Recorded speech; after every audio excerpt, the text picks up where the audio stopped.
coastal areas are being put to new uses, which we did not even imagine some few years ago when the CRZ regulations were first contemplated. These new uses are to produce electricity by either using the wind or the waves and the coastal area. And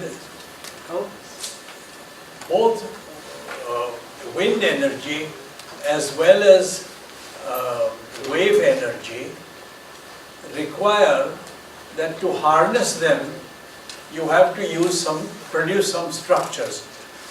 And those structures fall in CRZ territory. And therefore, they become subject to CRZ regulations. So, what I want to say in this intervention is that please keep these new things in mind when formulating your regulations, so that they don't get ruled out or they don't become difficult to install, requiring 101 permissions and lots of time in years. So this is the main topic that I would like to say. I mean, it should take only a few minutes. Wind energy is being exploited now in the sea area, in the coastal area, because there you get powerful low winds, low-level winds, which can be harnessed for electrical purposes, to generate electricity. Norway has installed the first such device in not new device, the devices are old, but locating them on the coastal area is the new thing, because it then does not require land acquisition.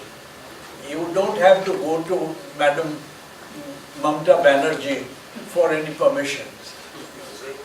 So this is the biggest advantage, and of course land acquisition is going to become more and more difficult as the years go by, because very obviously, for very obvious reasons, it has to be controlled very carefully, because land is a resource which you are never going to get again. The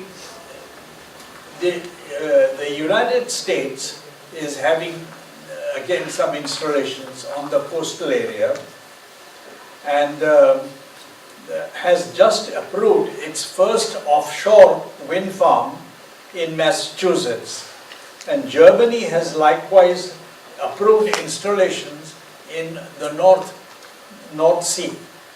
So you see, the trend is now coming to use the coastal area for wind harnessing, wind energy harnessing, and this is going to be happening. And we have a long coastline, and we have three of our largest cities, Mumbai, Madras and Chennai and Calcutta, are on the coastal area. So, and they are all energy hungry. Therefore, they are going to have this exploiting very soon, and you have to think about them from now on. That is what I would like to say. Secondly, similar thing is now with wave energy. Wave energy, the sea waves have to be harnessed and converted into electrical energy. So you've got to get this up and down thing into a horizontal motion, and that can be done quite easily or relatively easily when you see the diagrams. I have tried to give one diagram also. I suppose eventually you will publish this. Yes, please publish this.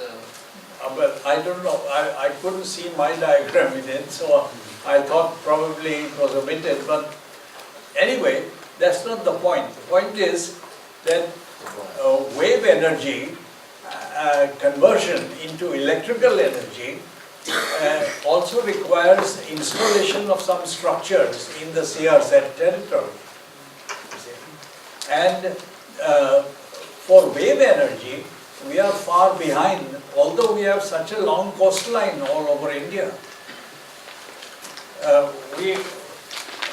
We have not gone into this, and I would like to take this opportunity to tell NEERI, you see, and NEERI's coastal areas and zonal center in Bombay, see, that this is a subject worthy of study, because you have to learn to convert your wave energy into electrical energy, and the US has done it at the cost of about 6 rupees per kilowatt hour.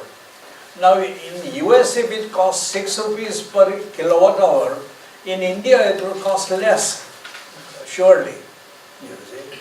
So I think that it is going to achieve grid parity in a reasonable amount of time, and therefore we have a tremendous scope, a possibility, a potential, you see, which we must not rule out.